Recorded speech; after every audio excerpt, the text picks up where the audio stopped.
It's March 20th, 2024. I'm Joe Reingold, and I'm here interviewing Larry Goldstein. Hello, Larry. Good afternoon. Pleasure to be here. Thank Pleasure. you. I would love to know where your people are from. Tell us a little bit about your background, if you know, whatever you know about your grandparents or your parents, where they lived, what they did for a living, etc. My grandparents came from Poland, and they settled in Detroit, Michigan, and that's where I grew up, in Detroit, Michigan, the suburbs and everything. My mom and dad, we had a nice house in the suburbs. My father was a CPA, had an accounting firm, very good, and my mother and dad were great parents to have. I mean, they were always there, and right and wrong and everything. I cannot say enough good things about my parents.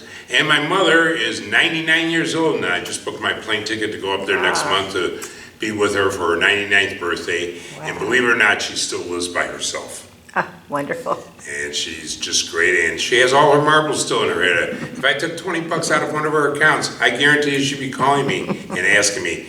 To tell you the cute story about my mother, last year my daughter turned 45, and I said to my mom, I says, I can't believe Jory is 45. And my mother doesn't waste a second. She says, how do you think I feel? I got 2 kids in the 70s. So that is my mother. So I had a good growing up. 2 sisters. One still lives in Detroit, which is nice that she can kind of keep an eye on my mother. And then another sister moved down here. I moved here 48 years ago. And when my wife and I got married in '76 in January, and in July of '76, we picked up roots and moved to Dallas, Texas, and to open up a bagel shop. And all my friends up in Detroit, we had a farewell party, said to me, Larry, are you crazy? Moving to Dallas, Texas, all they do is shoot a president there. I says, I know, but I'm gonna make it different. And my wife and I went there and we tore our kishkas out and trying to sell a bagel. One story I won't forget is we were open about 30 days, and these 3 guys, cowboys, walk in with the big cowboy hats and the big belt buckles, and they said to me, do I need one of those beanies to eat the bagel? They can't even pronounce bagel. I said, no, you got a big hat on, that's good enough and everything.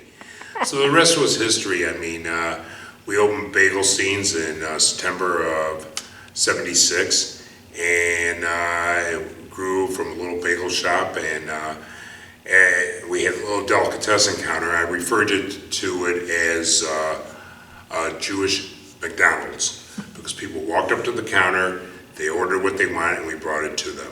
How did you, I'm curious, did you have other cities in mind or other places, or just straight here? No, I was ready to sign a contract in Richmond, Virginia. And then I knew one person here in Dallas, and they called me because they knew I was in the bagel business there, and they knew I was looking to move. And they said there was a bagel shop on Spring Valley and Coit Road that just went out of business. So you're wondering on the other end of the phone, do I really want to go there if this guy went out of business? And then I did some research why he went out of business and everything, and I knew his pitfalls, and I knew what I had to do to stay in business, and it worked out very well. And like I say, we opened up in '76 with 2,500 square feet. Things got real good, and after about 2 years, we opened a dining room, but it was still like a Jewish McDonald's. People ordered at the counter. But now we had seating in the facility, and it was up to 5,000 square feet. And after about 7 years, I knew there was a need for a full-service Jewish delicatessen. And I took on another 2,500 feet, so now we're up to 7,500 square feet. And I opened a full-service restaurant. And they say the quickest way to lose money is open up a full-service restaurant. And they're not lying when they say that. I mean, I'll be honest with you, I was borrowing from Peter to pay Paul to cover my note at the bank, and overdrawn. I went through a lot of sleepless nights and everything like that, but I knew I was just undercapitalized. And eventually it all came together and it worked out very well, and then I added another 2,500 feet on, so now we had a banquet room. So I've gone from 2,500 square feet to 10,000 square feet in the facility. First year of business, I did $150,000, and when I sold the business, I was doing $2.5 million. And that's a lot of money for 1998 to do with no alcohol or anything like that. So I was very pleased. 2 gentlemen bought me out. Very pleased with that. So what did you do after that? After that, for 2 years, I did nothing. I helped my friend out. I had a friend in Toledo that taught me how to make bagels. He had 5 bagel shops and he was short on supervisory help. And he asked me to come there, and I put me up in an apartment. I was there for about 6 months, working between the stores and everything, helping him out, getting him on a smooth road. And then after that, after about 2 years, I came back to Dallas, and my wife was she was in the process of she had an aneurysm on her brain. And the move would have been too much to move somewhere, so we decided to stay in Dallas, and I wanted to get back in the business. So after 2 years, I decided to open up a catering company. I opened that in June of 2001, and it's going stronger and stronger now, and 23 years later, and I'm trying to still be retired, but the nice thing about the catering business, I can pick and choose. I don't have to work every day. At Goldstein's, we open those doors at 6 o'clock in the morning till 8 o'clock at night, 7 days a week. And, you know, it's like shooting canned craps at the table. When I unlock the doors every day, I don't know if I want to get 500 people in the door or 1,000 people in the door. The nice thing about catering, I know how many people I'm catering for every day, so I'm able to, 500 people, I prepare for 500, so that's a nice thing, and I enjoy it. What gives you the inspiration to keep on going with that? Well, to be honest with you, I just celebrated my 75th birthday. Wonderful. And basically, I'm on no meds whatsoever. I drink a smoothie and about 6 herbs every morning. I do my treadmill. And I think if I retired, all my friends have retired. I think if I retired, my body would fall apart. And being at home with my wife, that would age me a lot to begin with. So I'm going to keep working, and I enjoy it. The one thing I enjoy the catering is one day I'm making box lunches, the next night I'm doing a beef tenderloin dinner. I'm doing a lot of shivas and everything. It's just something different every day, and I really enjoy what I'm doing. I'm blessed with a good staff of employees too. Yes, that's wonderful. What else do you do for fun? What other things have you gotten involved in? Well, I like to help out organizations. If there's the Hadassah group that does the chili cook-off every year. I've been cooking for them every year. Anybody that calls me that needs help on something, I try to help out everybody. I try not to say no, put it that way. Okay, Yeah. very good. So, hobbies, I like going to White Rock Lake, biking around the lake. That's when I have 3 hours to kill, go around the lake. I go with anywhere from 3 guys up to 6 people. And, as soon as we get done, we say, where do you want to go for breakfast? Got to eat after that hard work. And just going out, I like going to good restaurants to eat at. And I like just going out in general for dinner and all that. My wife would rather have me bring food home, and I argue with her all the time because when you bring food home, it gets mushy and everything. But we managed to have an in-between point. Okay, that's good.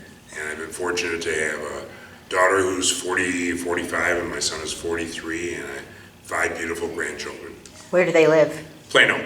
Oh, they're all here? They're all in Plano. I'm very fortunate. Oh, yeah. Not that I see them at all or anything, but it's like a story to tell you. I know it's not in the Jewish religion, but I've decided to be cremated. And I told my daughter I wanted to be cremated. And she says to me, Dad, do you have to? I realize it's not a Jewish and all that. I said, Jory, who's going to visit me? She says, well, I'll come. I said, when? Twice a year when it's my birthday and Father's Day? No, I'll be coming. I said, okay. I says, and she says, and the grandkids. I says, Jory, the grandkids don't come visit me now unless it's a holiday. They're not going to come visit me. And I cannot see spending $15,000 over $2,500 for a funeral.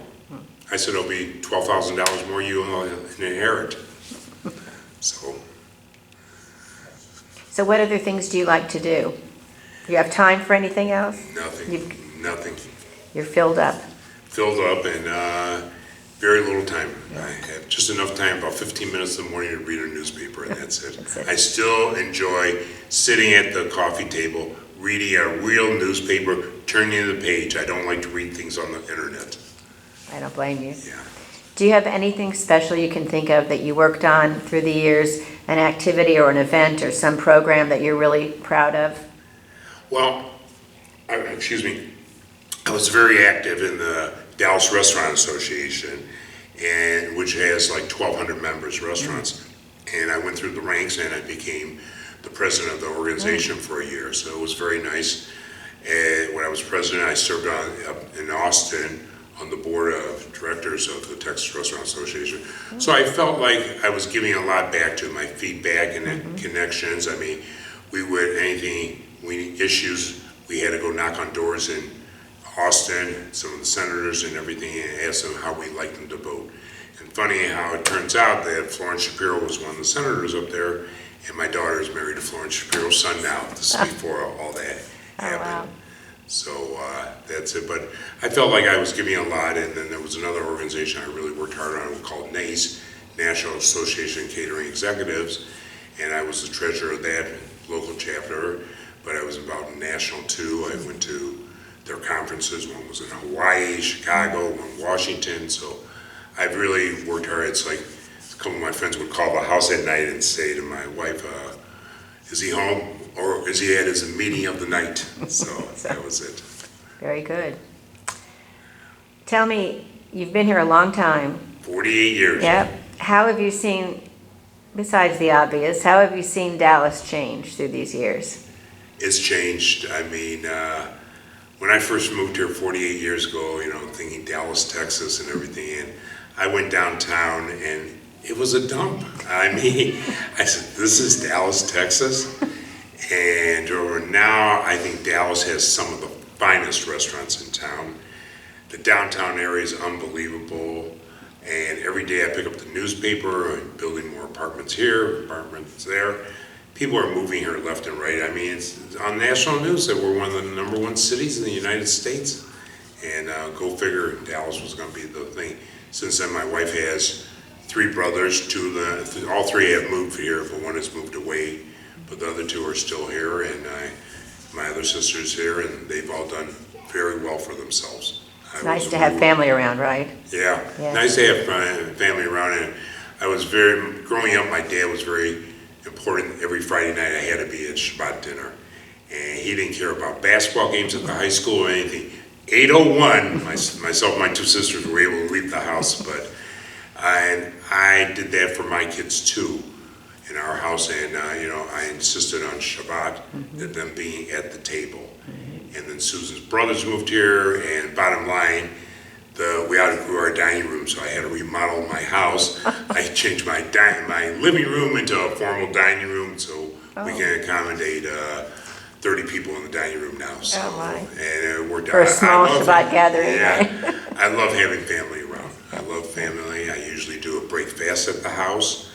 The other night I do St. Patrick's Day, and usually I get nailed for Rosh Hashanah also dinner. And then come Passover, my daughter got tired of schlepping her family to the Makatonim and then coming back to our house, listening to that thing. So my daughter started about 10 years ago doing Passover dinner at her house, which is 35 to 45 people. And I always call her, Jory, what can I bring this year? Same thing. Will you bring the brisket? Will you bring the chicken? And will you bring 2 staffers to the house? I said, okay, Jory. And she makes the chicken soup matzo balls, but I really love the whole family together. It's something to have everyone together, because I know a lot of people, they have no family. So that's it. So no regrets? No, none whatsoever. All right. I enjoy it here. It's a whole different way of changing, and I've enjoyed it. Oh, good. My wife keeps saying, we gotta move, we gotta move. I says, and what are you gonna do, away from the grandkids and everything? No, we'll come visit. I said, no, stay put. That's right. Well, good. We're glad you're staying put. Well, I am. I love it. Been in my house for 46 years, and I tell everyone the only way I'm leaving is on a stretcher. I hope that's not soon either. It won't be. Okay, good. Good. That's it. Thank you. Wonderful. That's it. We're good? We're good? Yep. Thank you, sir. Sure?